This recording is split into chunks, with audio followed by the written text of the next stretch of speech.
누가복음 18장에는 몇 가지 비유와 기적들이 나타나 있습니다. 우리가 오늘 18장을 다 읽지 않았지만 특별히 그중 18절 이후에 나타나는 세 부류의 사람들이 있습니다. 이 세 부류의 사람들을 통해서 주님은 우리에게 구원이 무엇이고 구원이 어떤 사람에게 주어지는 것인지에 대해서 말씀을 해주고 계십니다. 이들의 간접적인 공통점을 찾아보자면 이 세 부류의 사람들을 맹인이라고 이야기할 수 있겠습니다. 주님을 찾아갔던 한 부자 간원이 있습니다. 그는 참 선하고 성실하게 삶을 살아가지만 그가 가지고 있는 많은 돈 때문에 영적인 눈이 감추어진 그런 맹인이었습니다. 또 한 부류라 하면 예수님께서 본인의 십자가의 그 길, 죽음에 대해서 예고하지만 여전히 그 이야기를 깨닫지 못하는 제자들이 나옵니다. 그러면서 맨 마지막 한 부류, 한 사람이 바로 오늘 우리가 읽은 본문에 등장하는 진짜로 눈이 보이지 않는 맹인이 나타납니다. 그러나 육의 눈이 감겨져 있었던 이 사람에게 주님은 오히려 구원이라는 은혜를 베풀어 주십니다. 맹인이 주님을 만나고 완전한 회복, 구원을 얻는 장면을 통해서 오늘 우리도 주님을 만나고 구원과 회복의 은혜를 누리는 이 아침 되기를 간절히 소망합니다. 처음으로 기도할 제목은 우리에게 포기하지 않는 믿음이 있게 하소서입니다. 포기하지 않는 믿음을 주소서. 36절부터 39절에 보면 무리가 지나가는 소리를 듣고서 무슨 일이 일어났느냐고 물어보았다. 사람들이 나사렛 예수가 지나가신다고 그에게 일러주었다. 그러자 그는 소리를 질렀다. 다윗의 자손 예수님, 나를 불쌍히 여겨 주십시오.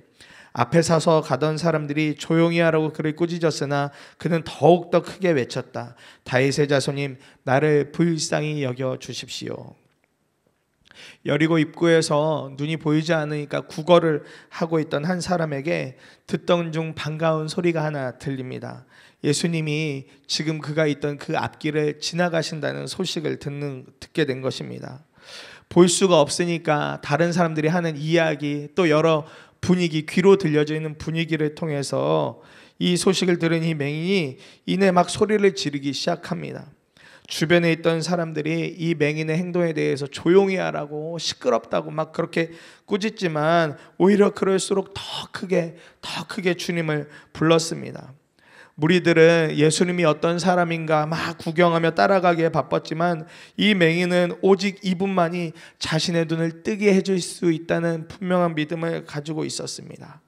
그러니 사람들이 방해를 하든지 핍박을 하든지 어찌하든지 상관없이 포기하지 않고 계속해서 다윗의 자손님 하면서 그 예수님을 불렀던 것입니다. 분명 이 맹인도 예수님의 이야기들, 예수님이 하신 이야기들을 들었을 거예요. 그 간절함이 포기하지 않고 소리를 외치는 행동으로 드러난 것이죠. 간절한 마음이 있으니까, 이분이 어떤 일들을 했다라는 소식을 들었으니까 정말 간절한 마음으로 외쳤던 것입니다. 그는 비록 눈으로 예수님을 볼 수는 없었지만 마음의 눈으로 주님을 볼 수 있었습니다. 이분이라면 가능할 거야. 이분이라면 내 앞을 보게 해주실 수 있을 거야 라는 믿음이 있던 것입니다. 그리고 지금 자신에게 마지막 기회일 수도 있겠다라고 여겼기에 최선을 다해서 주변 사람들이 뭐라고 하든 상관없이 그렇게 주님을 외치고 부르고 불렀던 것입니다.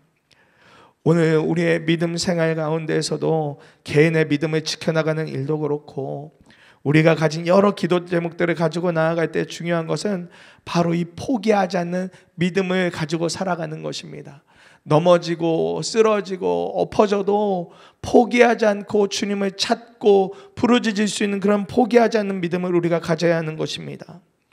우리가 믿음의 시험이 오고 오래된 기도가 응답되지 않는 것 같으면 사실 포기하고 싶을 때가 있지요. 이제 그만하고 싶다, 지친다, 힘겹다, 바뀌지 않는다. 그런 우리의 인간적인 마음은 그냥 이제 거기서 이거는 그만 끊고 다른 것을 기도하고 싶은 유혹들, 또 다른 것을 바라고 싶은 그런 유혹들이 우리 마음에 찾아오곤 합니다. 그게 우리 신앙생활에 아주 큰 장애물이 될 때가 있지요.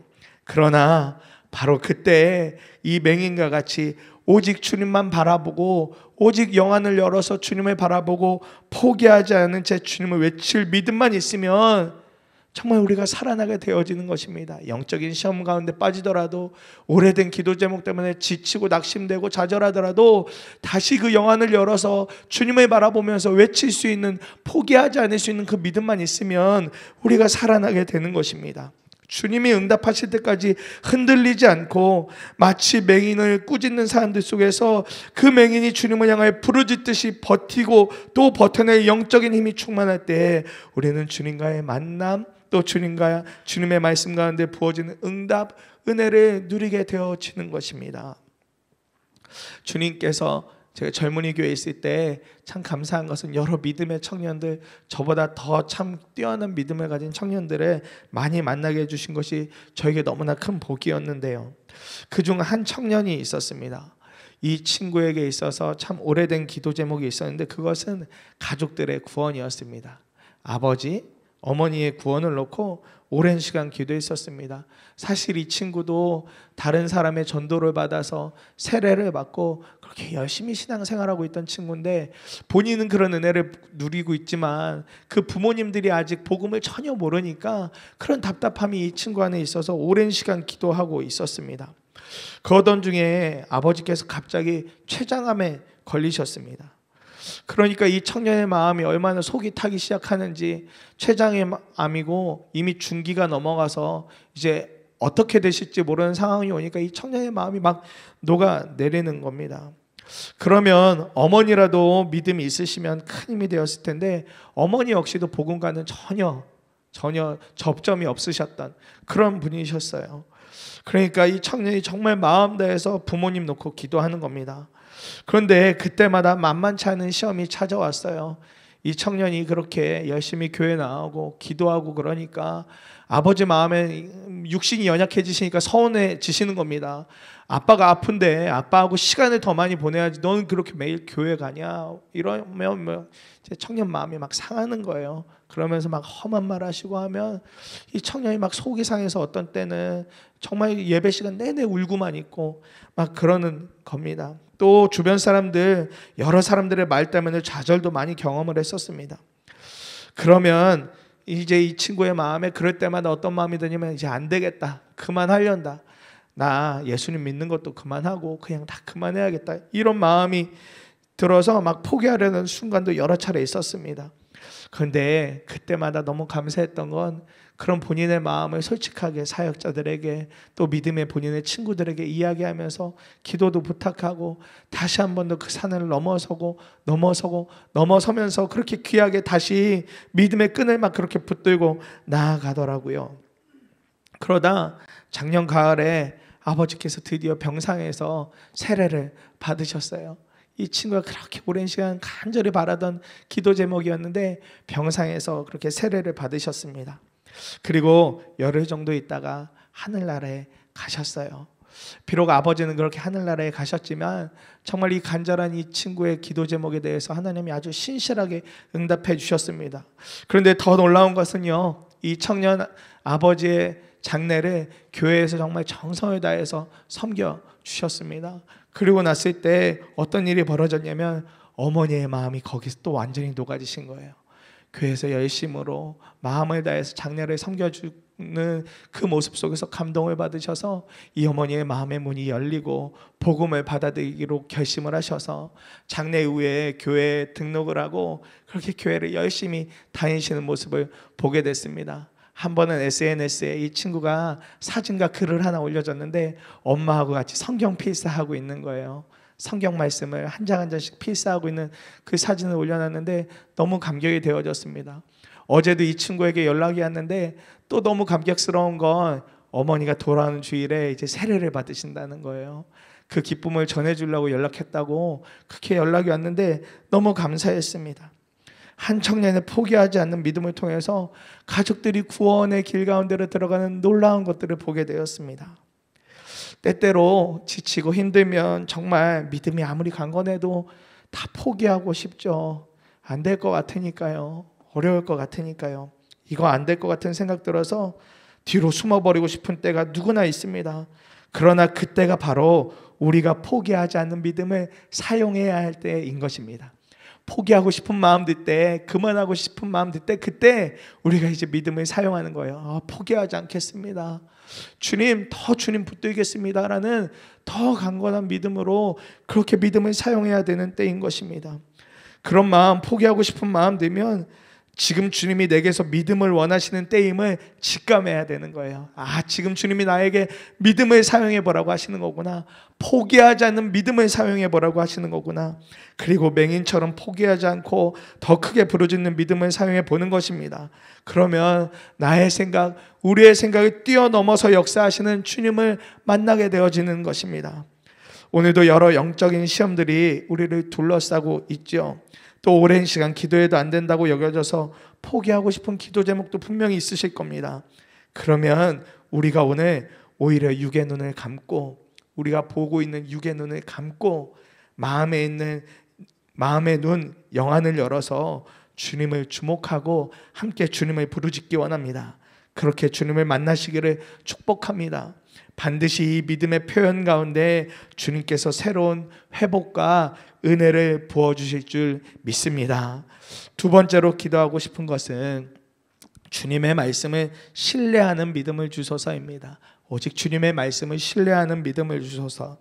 41절에서 43절 보면 내가 내게 무엇을 해주기를 바라느냐? 그가 대답하였다. 주님, 내가 볼 수 있게 해 주십시오. 예수께서 그에게 말씀하셨다. 눈을 떠라. 내 믿음이 너를 구원하였다. 그러자 그는 곧 보게 되었고 하나님께 영광을 돌리면서 예수를 따라갔다. 아멘. 끊임없이 소리치던 그 맹인이 주님을 진짜 만났습니다. 예수님이 그 맹인을 불러주셨어요. 맹인을 마주한 주님이 그를 보고서는 물으십니다. 무엇을 해주기 원하느냐? 내가 너에게 무엇을 해줄까? 그런데 질문이 참 의아하죠. 이미 외형적으로 본다면 이 사람이 앞을 못 본다는 거 알고 계실 터인데, 또 형편을 보셨기 때문에 다 어떤 상황인지 아실 터인데 예수님이 오히려 질문하세요. 무엇을 해주기 원해? 어떤 것을 해주기 원해? 이렇게 물으십니다. 이 사람에게 뭐 어떤 소원이 있겠습니까? 그저 앞을 볼 수 있는 거, 눈만 뜰 수 있다면 이 사람의 모든 소원이지 않겠습니까? 이 질문이 다소 당황스러워 보일 수 있지만 제게는 이 예수님이 이 맹인에게 하셨던 질문이 마치 세례문답처럼 그렇게 마음에 다가왔습니다. 예수님이 마지막으로 믿음 한 번 더 물어보시는 거구나. 우리가 세례를 점검할 때 여러 가지 것들을 점검하지만 이런 것들을 점검하잖아요. 정말 구원받았음을 믿는 것인지, 예수님 만나면 구원받았다는 거, 이제 영원한 생명 가운데로 나아간다는 거, 그거 믿는지, 또 예수님 만나면 진짜 회복의 은혜를 경험하게 될 것인지, 이런 것들 등등등 해서 세례 여러 가지 문답들을 한 다음에 그 믿음이 충만하고 그 믿음이 이 사람에게 이제 싹이 자라기 시작했다 생각하면, 그게 다 함께 믿어지면 그때 이제 세례를 주지 않습니까? 마치 예수님이 맹인에게 했던 그 질문, 무엇을 해주기 원하느냐, 이 질문이 저에게는 그렇게 다가왔습니다. 예수님의 질문에 대하여 맹인은 주저없이 대답하죠. 주님, 제가 볼 수 있게 해주십시오. 주님, 제가 볼 수 있게 해주십시오. 이 대답을 들으신 주님은 어떤 의학적인 시술을 한 것이 아니라 말씀으로 선언해 주셨습니다. 눈을 떠라. 눈을 떠라. 너의 믿음이 너를 구원하였다. 눈을 떠라. 너의 믿음이 너를 구원하였다. 그러자 맹인이 앞을 보게 되는 놀라운 은혜를 경험하게 되었습니다. 우리가 믿는 주님은 이와 같이 말씀 하나로 맹인의 눈을 뜨게 해주실 수 있는 그런 분이십니다. 그러나 여전히 믿음 생활을 하고 있다고 하는 우리는 주님보다 다른 것에 더 의지하고 싶은 마음들이 들 때가 있습니다. 사람의 말 한마디를 통해서 위로를 받고 싶기도 하고, 어떤 책이나 어떤 유명한 사람의 유명인의 어떤 이야기들을 통해서 위로를 받고 싶어 하기도 합니다. 때로는 막 물건들을 사고 어떤 것을 소비하는 것 등으로 우리의 문제를 잠시 좀 잊어보려고 하는 마음들이 우리 안에 있죠. 마치 거기에 답이 있고 거기에 은혜가 있는 것으로 착각하며 살 때가 우리 안에 종종 있습니다. 그러한 우리에게 주님은 직접 물으시는 것입니다. 내가 너에게 무엇을 해줄까? 내가 너에게 무엇을 해줄까?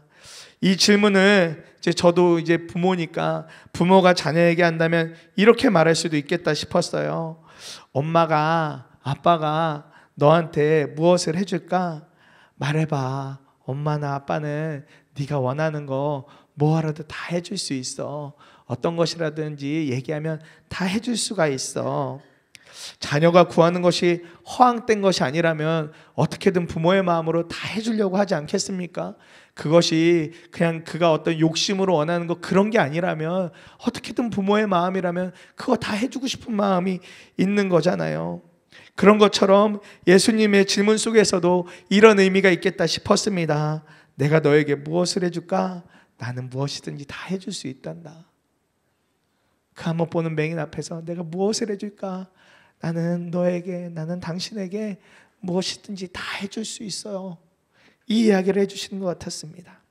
간절한 그것을 주님은 확인하시고 말씀으로 은혜를 베풀어 주십니다. 맹인이 뭐 바라겠습니까? 눈 뜨는 거 하나였잖아요.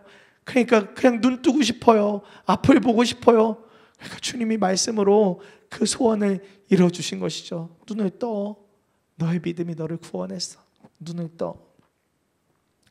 고 강영우 박사님 아마 잘 아실 겁니다. 이분이 앞을 보지 못하는 분이세요. 중학교 다닐 때 축구하다가 축구공에 눈 맞으셔서 양쪽 눈 다 실명하셨습니다.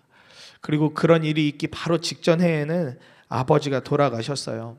거기에 어머니는 이제 이 강영호 박사님 중학교 2학년밖에 안 된 그 아들이 병원에서 이제 이 아들 앞을 못 봅니다 라는 이야기 듣고 나서 그 이야기 듣고 8시간 만에 뇌졸중으로 그렇게 돌아가셨습니다. 그 충격 때문에. 그러니까 뭐 이제 남은 가족들 챙기던 누님마저도 뭐 고된 일을 계속해서 하다가 그 누님마저 과로로 죽음을 맞이하셨어요. 이런 일들이 불과 4년 안에 다 일어난 일입니다. 아버지의 장례, 실명을 하게 되는 거, 어머니의 장례, 또 누님이 과로로 죽는 모든 일들이 불과 4년 안에 다 일어난 일이셨어요. 정말 절망이셨답니다. 그런데 이분이 시간이 흘러서 이분이 맹인이라는 장애를 가지고 나중에는 훗날 미국 백악관에서 국가장애위원회 차관보까지 감당하도록 하나님이 그렇게 이분을 인도해 주셨어요. 이분이 2012년도에 시한부 판정을 받고 마지막으로 쓴 글에서 그간 하나님께서 어떻게 이분의 삶을 이끄셨는지 적으셨는데 그 일부분입니다. 저의 실명을 통해 하나님은 제가 상상조차 할 수도 없는 역사들을 이루어내셨습니다. 전쟁이 휩쓸고가 폐허가 된 나라에서 어린 시절을 보내고 두 눈도 부모도 누나도 잃은 고아가 지금의 이 자리에 서 있을 수 있는 것은 하나님의 인도하심 덕분입니다. 실명으로 인하여 당시 중학생이라면 꿈도 못 꿨을 예쁜 누나의 팔짱을 끼고 걸을 수 있었고, 실명으로 인하여 열심히 공부해서 하나님의 도구로 살아보겠다는 생각도 하게 됐습니다. 실명으로 인하여 책도 쓸 수 있었고 세상 방방 곳곳을 다니며 수많은 아름다운 인연들도 만들었습니다. 하나님께서 마련해 주신 아름다운 인연들로부터 받은 게 너무 많아 봉사를 결심할 수 있었고, 이를 통해 많은 사람들에게 감동을 전하는 강연들도 하게 되었습니다. 두 눈을 잃고 저는 한평생을 살면서 너무 많은 것을 얻었습니다. 이렇게 그분이 마지막 유언의 글로 남겨놓으신 글의 일부분이세요. 그러면서 이분이 극심한 고난을 통과할 수 있었던 그 힘을 이렇게 말씀하셨습니다.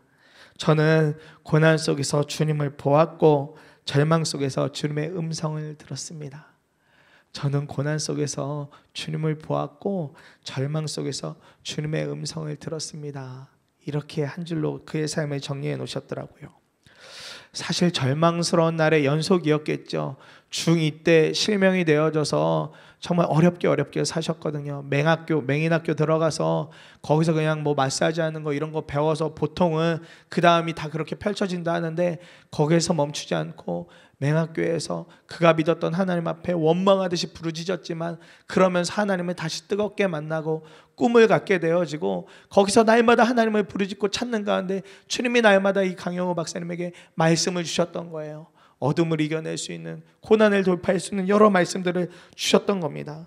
그러면서 이분 안에 주님이 함께 하시다는 것을 믿게 되었고, 꿈을 꾸게 되어서 훗날 연세대학교를 들어가고 그 후에는 미국 유학까지 가게 되어졌던 것이죠. 그리고 아름다운 가정을 꾸렸고, 또 사랑하는 두 아들이 참 귀한 일들을 지금도 감당하고 있을 만큼 그렇게 하나님께서 이 강영호 박사님 삶 가운데 놀라운 은혜들을 베풀어 주셨습니다.